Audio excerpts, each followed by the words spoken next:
Hi, I'm Joey, and this is the third episode of We Love College Waterski. Today, I am talking to JD and Caroline from Texas A&M University. You guys want to introduce yourselves? Hey, I'm JD. I'm a senior at A&M. I'm Caroline. I just finished my junior year at A&M, so coming into senior year, and we've both been on the water ski team for a few years now, and we're really excited for this. Great. So, first question I have is just an easy intro question. How long have you guys been on the water? Oh, I actually grew up on the water. My family has always enjoyed boats and any type of sunshine possible, and the lake is usually where that was found. I'm from West Texas, so there's not a whole lot of water around us. So for me, it was when I joined the team junior year. Started junior year. So pretty new to it. Great. Yeah, I started skiing like my freshman year. I kind of fell into my team and loved it. How'd you guys find A&M? I actually had a friend from back in my hometown. I'm from East Texas, and he's actually the one that introduced the whole world of water skiing to me. I'd grown up basically just recreational skiing and boating, but I'd never even seen a course. I'd never seen a ramp before, and he took me out to Lord's Lake one day, and everything past that was history, and it's changed my life completely, and it's been the funnest experience I could have ever come across at A&M. But I had I'm the youngest of four. My next oldest sister went to A&M, and so I was just like, might as well. And a buddy of mine just was like, hey, I'm gonna go ski. You wanna join? So here we are. But who do you ski for, or did you ski for? Or? I currently ski for Akron. I skied for Cincinnati for 3 seasons. Okay. Yeah, then I transferred and now I ski for Akron. oh, cool. Okay. It's a little colder, Way but up there. How's y'all's season going right now with it being winter? we pulled out our boats in October, like early October. Yep. Oh, wow. Gotta love it. Gotta love it. Oh yeah. Do you guys ski year round? Yeah, we went the other day. Yeah, it was a So little chilly, jealous. but I think we winterized our boat for maybe 2 days, and that was enough. Oh, so jealous. Perks of the South. Like we can train for basically May, June, July, Hmm. and then other than that, we have tournaments like August through the end of the season. And so, especially when we have new people, we have to like get them to be up and competent really quick, and then they drop it for like 6 months. Wow. Yeah, That's rough. That's rough. yeah. I'm always jealous whenever I see like one of like the Southern teams post something like, "Oh, You just gotta We come need to down, move to the come down South. and visit or something, or move to the South. Exactly. tempting, Take all of Ohio and just bring it down. amazing." So, what events do you guys do? I compete in all three. I didn't jump actually until my sophomore year of college, but I just slalom and tricked. But this year, and I guess, yeah, last year too, I competed in slalom, trick, and jump. Nice. I don't actually really compete. I'm not quite there yet. Just working on slalom, but I have jumped and tricked a little bit just to dip my toe in the water. Jumping didn't go super well though. So just slalom for me. A jump's one of those things that like I found that when people love it, they love it, or they'll go with a ramp for a score. Yeah. So it's like one of our buddies who I was gonna try to get on. He's driving back though.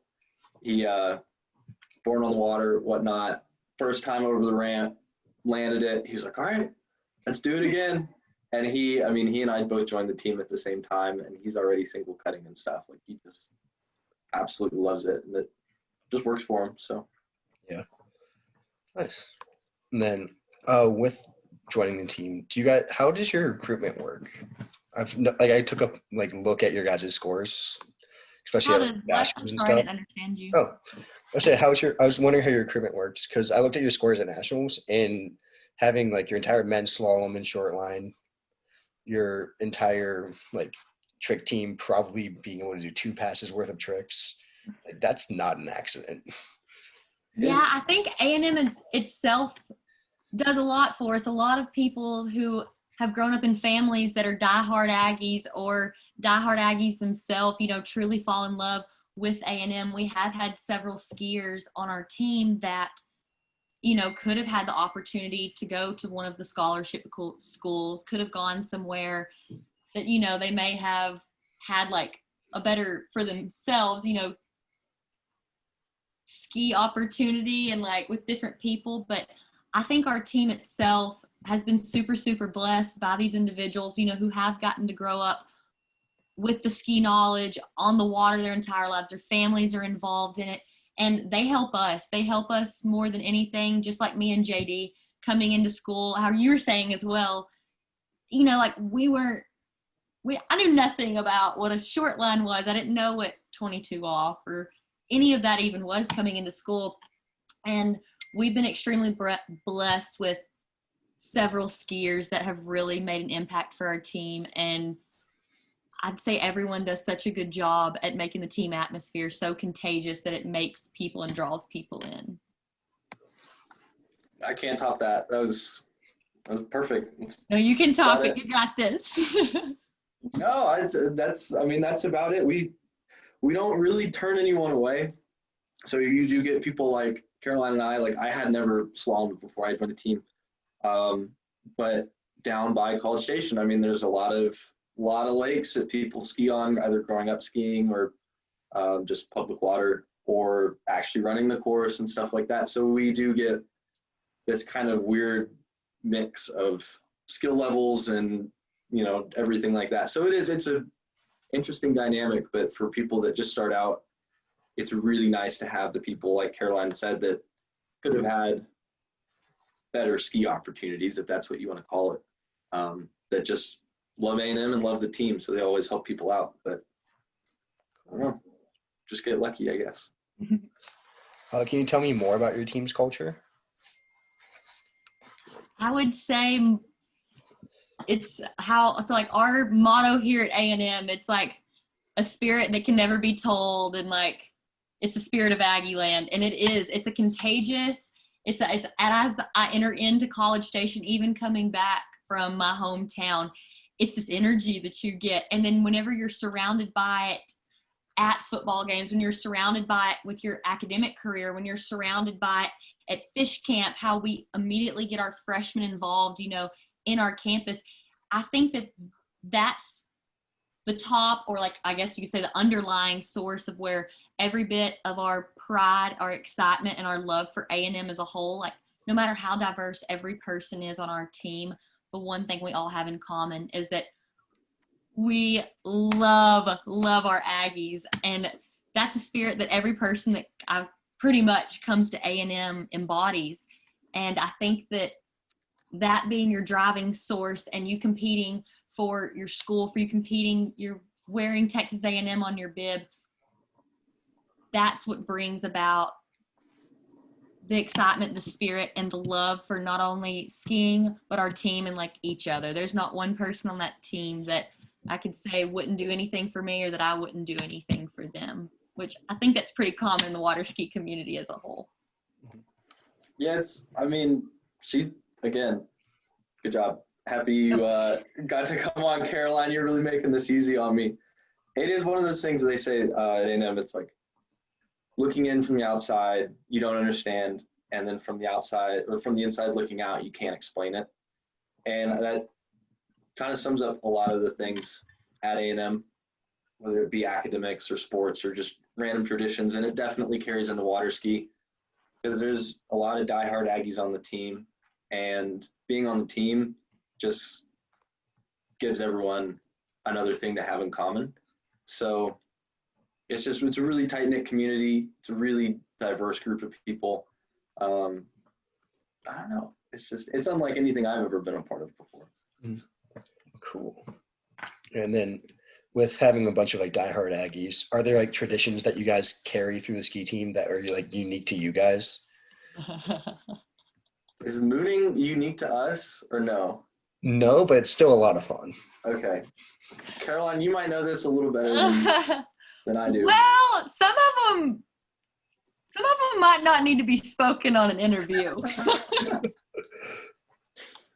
As I'm sure you are aware, most ski teams, we have those wonderful freshmen come in and everyone gets to come. We give an award every year to the Corey Watson Award to the absolute, like, the outstanding freshman that, on and off the water, They're great at being a freshman.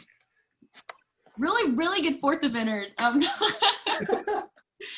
No, but there is the whole water ski community. Like we said, with the mooning, with the last jump, the last slalom pass, everybody I know does that in the water ski community.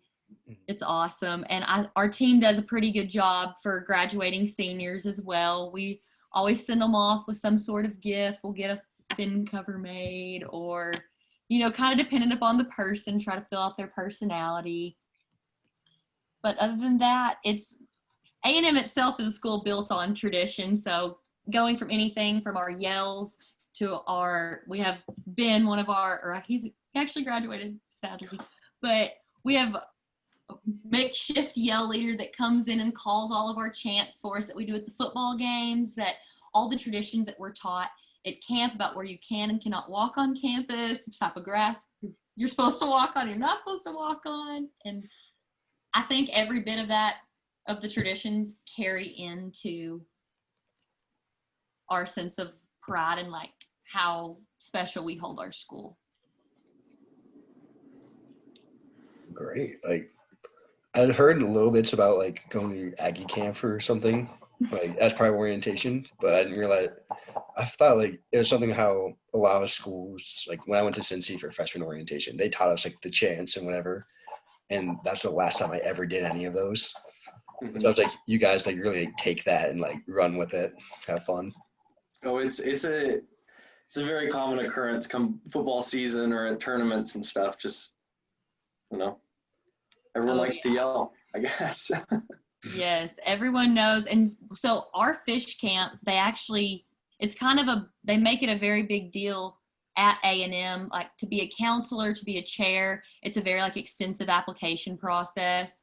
And they pretty much find the people that are like diehard A&M. We use that term, we refer to it as red ass. So the most red ass Aggie you've ever seen. And basically all the freshmen go to this, it's a 3-night, 4-day camp that you're taught the traditions of A&M. You're taught what A&M embodies in itself. You meet some of the I'm still friends with most everyone in my fish camp from freshman year.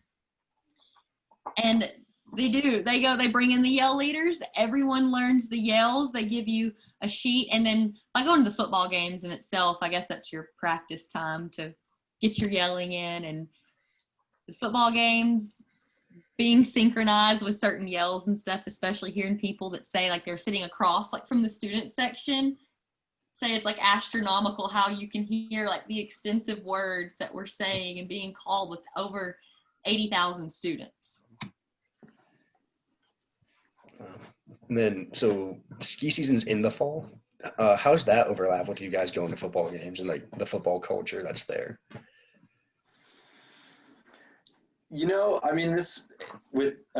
2020 aside, because it's just been a mess. Really, I think for a lot of people on the team, if there is a tournament that overlaps with a home game, you're going to see pretty significant portion of the people at the tournament. And we always end up finding a way to have a TV or pull it up on computers or something so we can still watch the game and cheer on the Aggies. But there is a little bit of overlap every now and then, but for the most part, away games and whatnot, it's not like we have tournaments every weekend. But it definitely doesn't affect practice or anything. There's still people out there all the time. So. Cool. And so one of the exciting things for me with talking to you guys is you're the first like not Midwest team I've talked to. Really? Yeah. And so with that, I have no idea what South Central tournaments are like. Like, can you? I'm Like, sure they're a lot like your Midwest tournament. I mean, Oh, of course, there's the I've actually never been to a Midwest tournament before, but I have several friends that are from that area. So I'd say the biggest difference is probably a lot warmer during our tournaments. So that's probably the biggest difference. But I've cleaned snow off I the don't know how jump. else to describe it. Ugh. you've cleaned snow off the ramp before? It's just sad. See, the difference that we do is we have to poke alligators off the ramp, and y'all just have to scrape the snow off the ramp. She's not joking about that. We this semester had a slight, I don't know if I'm supposed to mention this, but we had a slight problem with a reptile in our lake, and a couple of the guys on the team set out a trap and caught, I think it was 4.5-foot alligator. They wrestled it, taped it up, put it in the back of the truck, and this was all with the local game warden and everything, but drove it 15 miles down to the local river and let it loose. Oh, I can't imagine how mad an alligator would be to like be jumped, taped, and put into a truck. Oh, I'm sure they had a great time doing it. It was right. It was at like 1 a.m. too. I remember getting the call, like, we're getting the gator. JD, no, so my freshman, you were there too, I'm pretty sure. So my first fleur de ski in Louisiana, we were about to start jumping, and there was like a 10-foot gator, which they have gators like all in their lake in Lafayette, but they were like, you could like, they was like, oh yeah, no, you just see them and stuff, it's not a big deal. And we're over here like, what in the world? Like, no, this is a big deal. And they just went and got the boat and like scared the gator off the jump ramp so we could jump. At least with the Lord's Gator, which is Lord's Lake is the name of our lake. With the Lord's Lake or Lord's Gator, it stayed away, but it was definitely one of those things that people in the boat would look out and you just see the head kind of scooting through the water. So I can't imagine having, multiple. Oh yeah, I know. I went to a lucky ski school in Florida once, and like there was a gun in the boat, and we were like, and we knew it was for gators, and we asked him, I was like, so how many are there? He looks at the gun and tells us none anymore.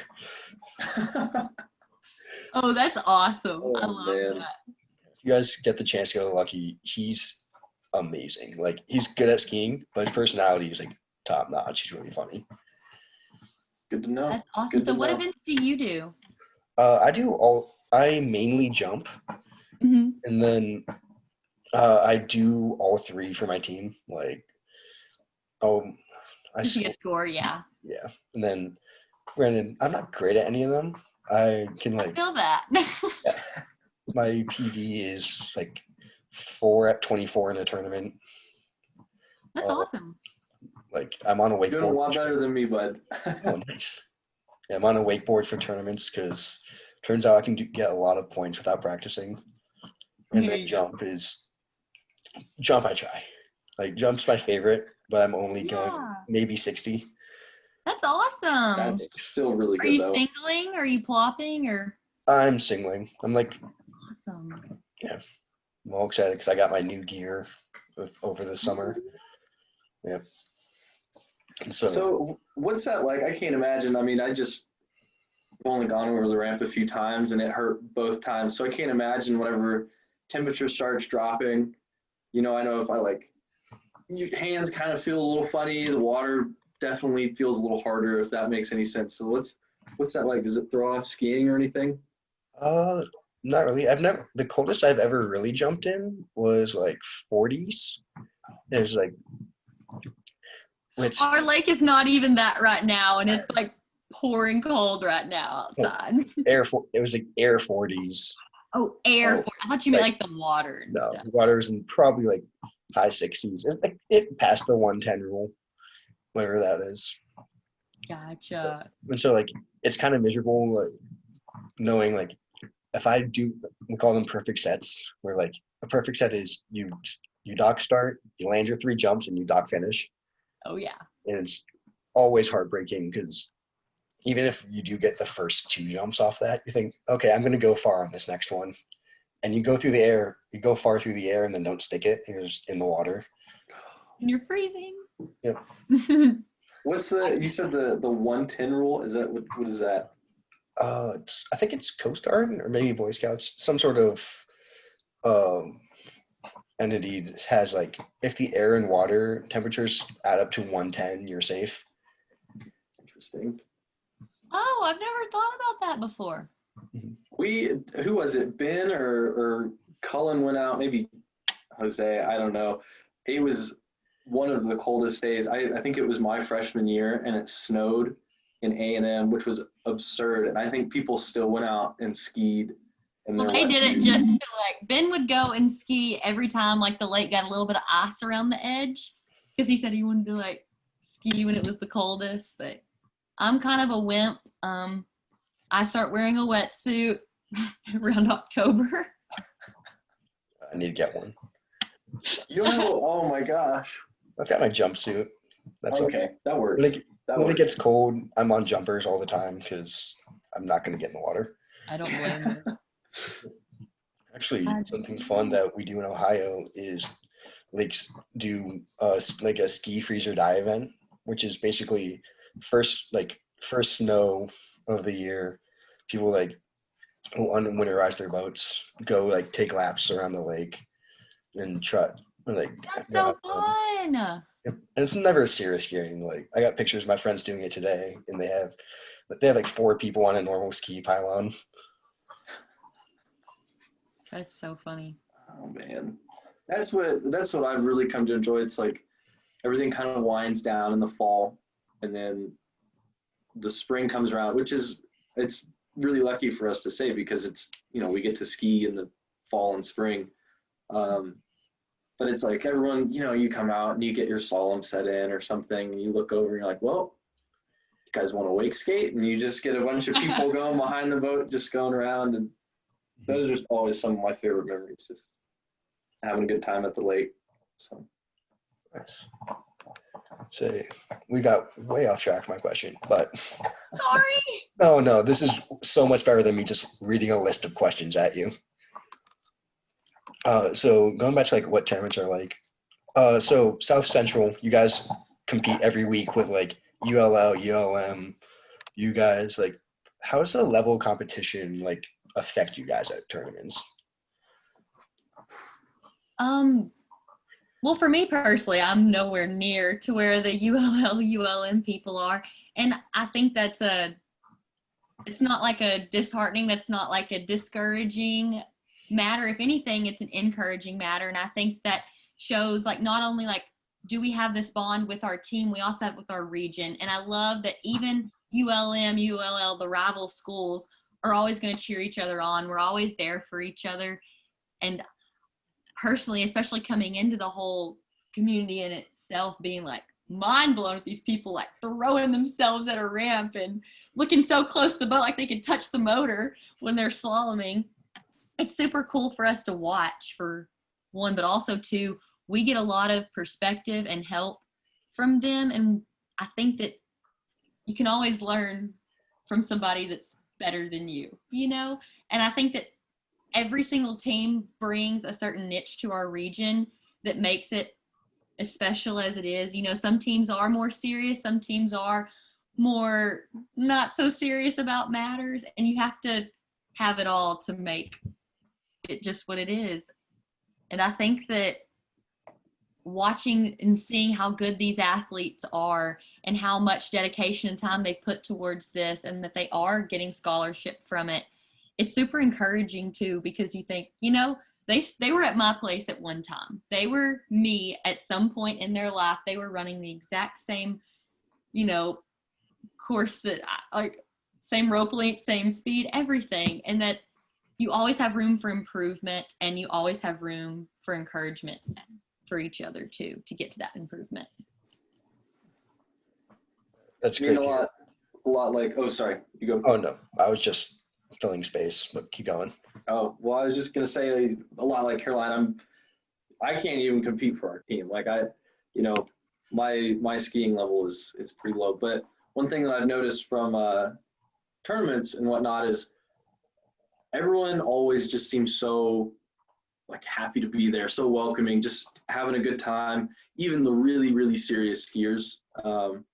And, you know, you see them get in the zone before they go and ski, but before they're laughing, they're joking, having a good time. And then it's their time to ski. So they zone in, they focus up, they do what they need to do. And a lot of them do it really, really well. And then they're done and they're kind of back to how they were, just enjoying the day. They don't beat themselves up too much about anything, but they're always looking to, you know, learn and teach at the same time kind of thing, talking with other people. So it is really intimidating having such good schools and knowing such good skiers, but I don't know, tournaments just kind of feel like a big family reunion or something. But I know Midwest, we have, I'm going to say 2 skiers that were probably like looked at by like the big 5 schools. And it's like same deal as what you guys described, where our one kid is like, I think he won D2 overall or something, but like every day, like every tournament, like we'll have a quick conversation. He'll ask me how I'm skiing, and he'll be stoked that I ran my 23. It's just like, oh, it's that hilarious. kind of attitude They'll sit there and cheer for you, like, I'll barely run the course, you know, I'll barely run my opener, and they're like, yeah, like going crazy for it, and you're like, this is like so slow to them that I don't know if they would even consider this slaloming. But it is super inspiring that people with that much ability and that much talent, like the ski community itself is so humble and so giving and so encouraging that it's like nothing you can explain. And I'm sure exactly as you were telling us with that example that he's encouraging you on running, you know, a pass that when he was 4. he does in his dream. Yeah. Feel that. It does make me happy to hear that it's not just like a Southern hospitality thing or whatever you want to call it. It is a sport or community-wide thing that people all over the place are kind of share that same mentality of just wanting everyone to be their best. Yeah. Cool. All right. And so we talked a little bit about like 4th event before, but other than that, because we probably shouldn't like delve into that, what kind of like off-water stuff it like happens at tournaments? Like, well, we always try to do a theme. It's always fun. It gets everyone involved and excited, and you know, gets communication rolling. I know that we at our own personal ski team parties, obviously we'll do like the typical Hawaiian, whatever. But this year we did one of the white lie parties where you wear a white t-shirt, you just take a Sharpie and you write something that, you know, I could say like, I run 38 off or something. But that was super fun. But we also had a Halloween themed tournament. And so everybody came dressed in their costumes, and that was so much fun. A lot of the tournaments kind of are centered around easier things like Hawaiian or Team Spirit, but it kind of gets taken into nationals as well. We have theme days that we do at nationals. We try to have like a neon day. We had Texas A&M Spirit Day, and then did we do something else, JD? It was neon, super spirit. I was at chicken one day, but I think that was just because I was cold. I had a chicken onesie, but perfect. I could have sworn we had another day. I know. I'm trying to remember. It's kind of all gets. Or are you thinking of our outfits for the dinner, not victory dinner. But I think we have like a cowboy day where we all wear our hats and stuff. But I think that and A&M Day kind of intertwines together because everyone at A&M wears boots and your cowboy hat, and that's a normal day. We do. I mean, we're coming up early January, I guess. We do like a yearly ski trip called Shred Fest, and people meet up over the summer and hang out. So it's not like people aren't friends. Like if skiing just went away, I think we would all still be friends, still hang out. I'm going down to meet a few buddies this weekend. So it's kind of, there's nothing really set. I think Shred Fest is pretty much a yearly event for our team. Yeah, we just take a snow ski trip up to Colorado. We find a different place that we go to, and we all pile in one house and have a lot of fun. Just game days and hanging out. All right. My next question. So you guys touched on rivalries a little bit, but do you guys have any like team pairings, like teams that are always with each other in the South? I think our whole region is kind of like that. Our teams are not, A&M's the biggest team actually, just because we have just the most participants, because we take anyone and everyone. And I think that TU and Texas State are both like that as well. And ULM and ULL obviously being a lot closer to one another, and most of them being foreign, they've known each other from past, and of course they link up. But I think the cool thing about it is that it's not really a team pairing at all. Everyone's so excited to see each other meet, to almost break the team pairing, if that makes sense. Mm-hmm. Cool. So that question came from, because I know in the Midwest, especially the teams will be like Michigan State and Michigan are super close. Ohio State and Purdue are super close. And it's like kind of funny that you can like look at, not that anybody isn't friends with anybody, but it's like, oh, like there's a social thing happening at Bowling Green. Closer, yeah. Yeah, no, I get it. I would say if we had, obviously based upon state, we're a lot closer to TU and Texas State than we are ULM and ULL, but I would consider myself just as close with them as I would with other skiers, if not more, Mm-hmm. Cool. All right. And so, big question I have for you guys is, so, like I did peek at your guys' scores. What is your guys' how do you guys set goals during the year, like individually or team wise? Because there's a lot of stuff, because honestly, whenever I've been at nationals, nobody from the Midwest thinks yeah, we're gonna win.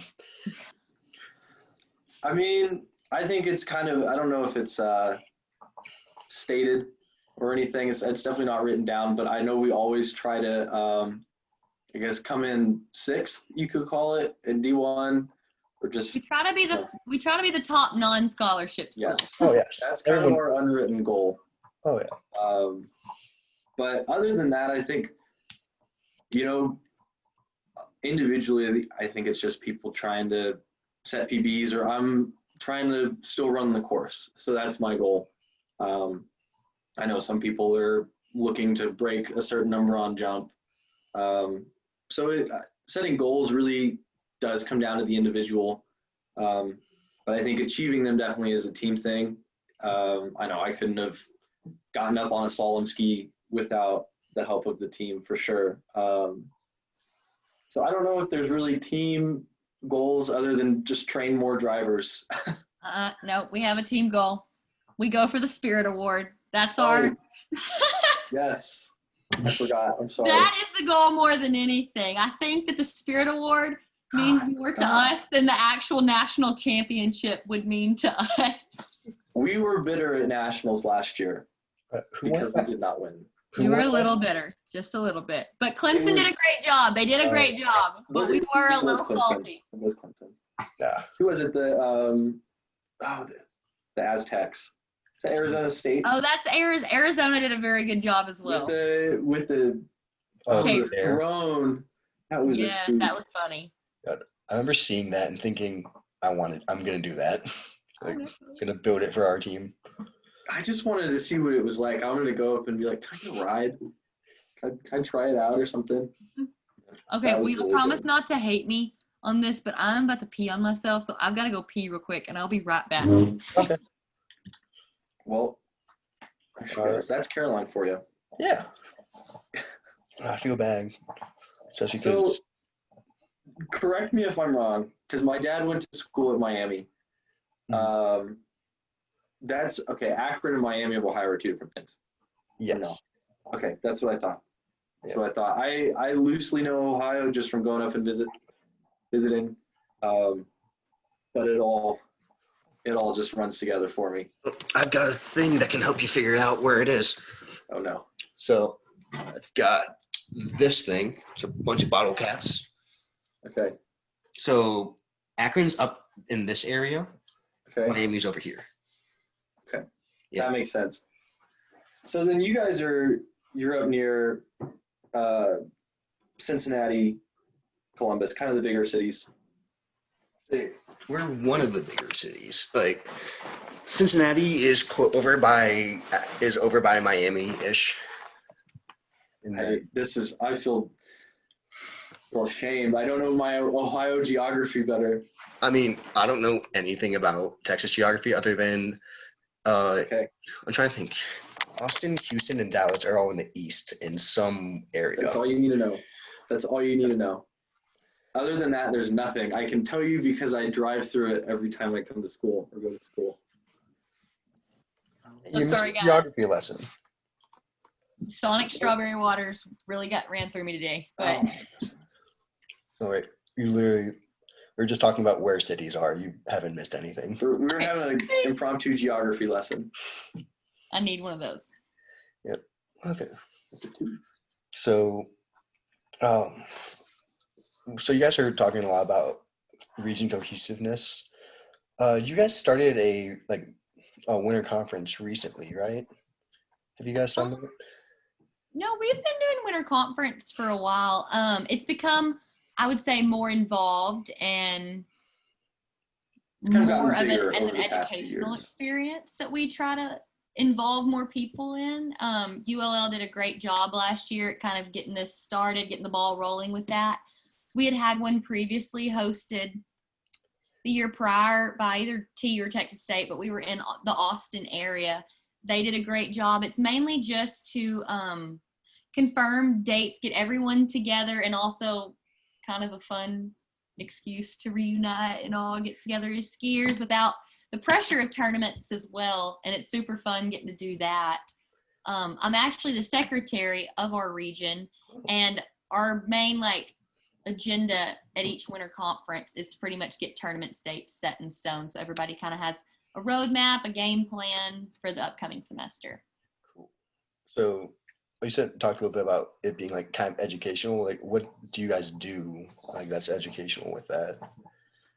So for instance, using last year's conference, ULL's team is composed of very, very knowledgeable skiers. You know, they're obviously at UL for a reason, and they each gave kind of a lesson on their field of expertise. The jumpers, gave advice on jumping. The slalom people did simple educational things that a lot of people are just not familiar with. We give boat driving suggestions. They go over rope lengths. They go over the little things, that people that have been around the ski world take for granted. They actually, wanted to explain this and wanted to, talk about how judging works, talks about how if a person doesn't get around the ball or halfway gets around the ball, if you get a half credit, if you get a whole credit, and having them take the time to do that for people like myself who haven't grown up in this world, it was super, super knowledgeable. And to people who had been in the ski world, they may view it as common sense course, but it is super cool getting to see even the best athletes be humble enough to take time apart from their day to literally just to grow the community and grow people's knowledge in the community. Cool. Yeah. I was just wondering because I know Midwest Winter Conference is our big thing is we have a ungodly long captain's meeting in the morning where we vote on rules and stuff. Oh yeah. Yeah. And then we do. Yeah. But no, I've heard y'all's tournaments or y'all's winter conferences are insanely fun. Did y'all go to Vegas last year? Kind of. We went to Wisconsin. Wait, who went to Vegas? Was that? Must have been the West. That must have been West Coast and all them. Maybe so, but But yeah, I heard that y'all, they like one team like goes to Vegas every year, and I was like, well, that's pretty tough. That's pretty top notch.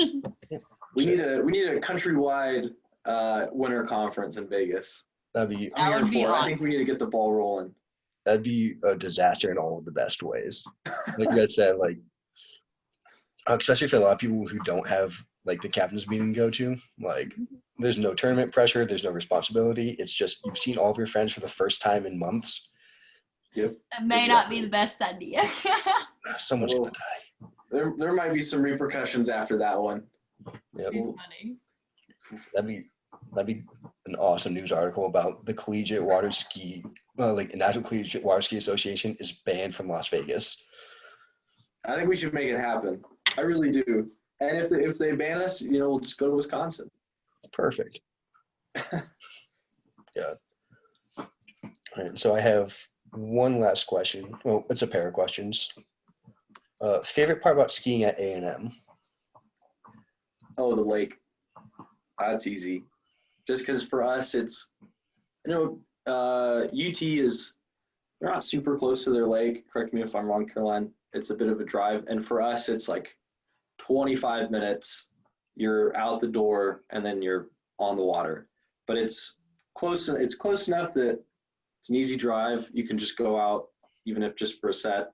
But it's far enough away that when you're out there, you're out there. I mean, there's no traffic really. You're not anywhere near College Station.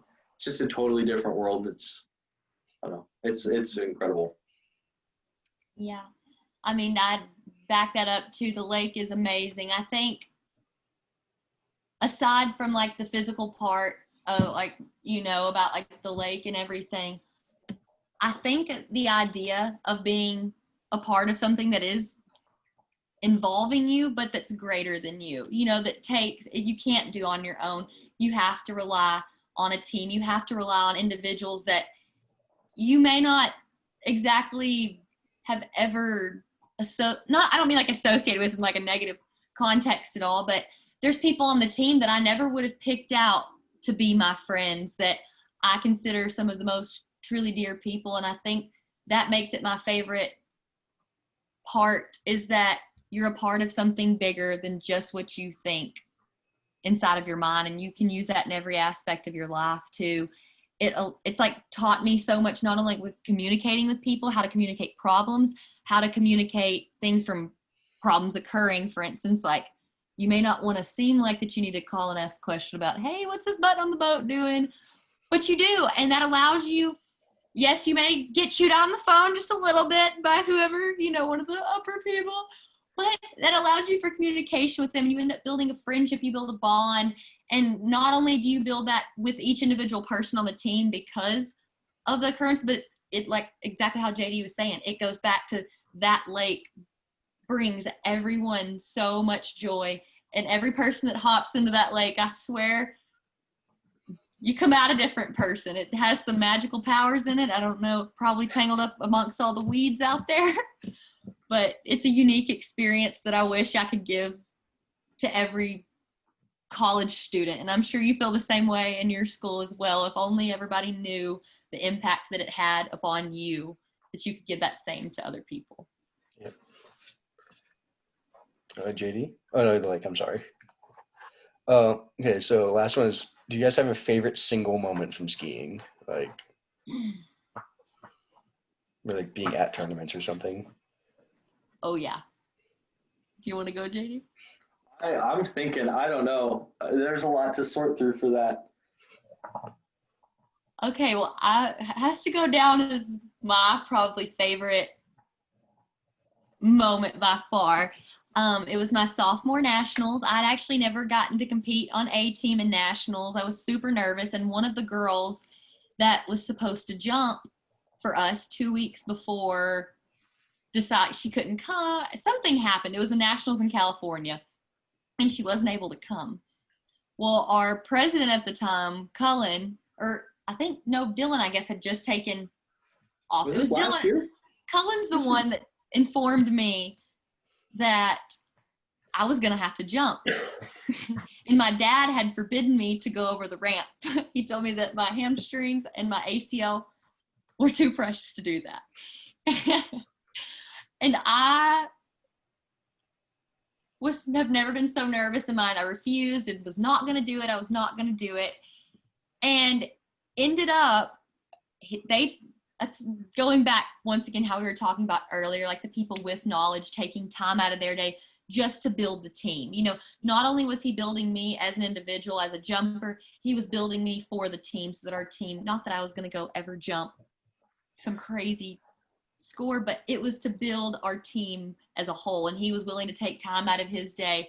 And his friend Ryan helped too, just to teach some girl who was scared to jump how to jump. And my goal, I asked Cullen what would be a reasonable goal for me to set for myself at nationals. And he's like, Caroline, I don't know if you should do that or not. And I was like, you think I can plot 50? He was like, I don't know. That's kind of a lot, Caroline. Like, because I had honestly gone off the ramp before nationals 2 weeks before, and first time everything. And then at nationals, my third and final jump was 50 feet on the dot. Like, Nice. And I just remember like getting back to the shore, and, you know, the entire team's going crazy because I'd gone from refusing to go over the ramp to one of the best jumpers on our team. Because, I mean, we're obviously, you know, like that's good for us. But Yeah. And it was that moment that I realized once going back that you're a part of something greater. Like, yes, that's a great individual accomplishment, but it's not only an accomplishment for you, it's an accomplishment for the people that have invested that time in you. And it's like, I want to get to do the same for other people.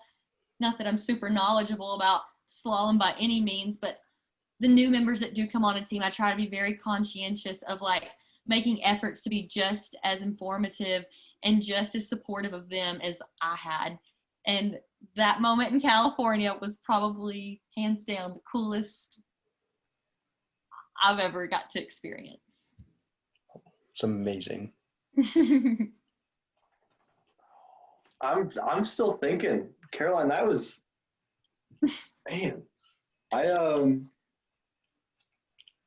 know. I don't know if I have a favorite. I think the most impactful for me, I mean, wasn't anything crazy. It was my first day out at the lake, and my buddy Jack, who asked me to go out and ski, we went out with our president and another girl on the team. And I was like, I don't even know what like collegiate water skiing or just competitive water skiing was. And I sat in the boat, and I think it was Grace who went first. And I just remember watching her run the course, and Jack and I both, our jaws just dropped and looked at each other. And I was like, there's no way I'm ever going to do that. Like, I'm way out of my league. It was just such a crazy day. And I don't know, just seeing that I had never seen anything like it. And that, I don't know, I was like, all right, I got to join the team. May not be able to do that ever, but, you know, at least I can try. That was, I don't know, I'd say that's probably my big moment. Oh, that's great. That's all I have for question-wise. You guys have anything you want to share before I stop recording? Thanks for doing this. Honestly, this has been fun. I kind of didn't know what to expect, but you're super cool. And if you are ever in the South at all, let us know. We mean that. We're not just telling you that like jokingly, or I guess JD just said his computer died. Oh, so no. I can wrap this up for us, but we're genuinely meaning that if you were ever in the South area, need anything, or just love to come visit, please let us know. We have plenty of places for you to stay. If any of your team ever wants to come down and ski, we're open to it. We get a new boat every year, and it'd be super fun. That'd be amazing, especially with how cold it is. Please know that you are always welcome, and we genuinely mean that. Oh, that's so nice. Thank you so much. Yes, sir. Well, thanks again for doing this. It's been a lot of fun. I'm about to stop recording.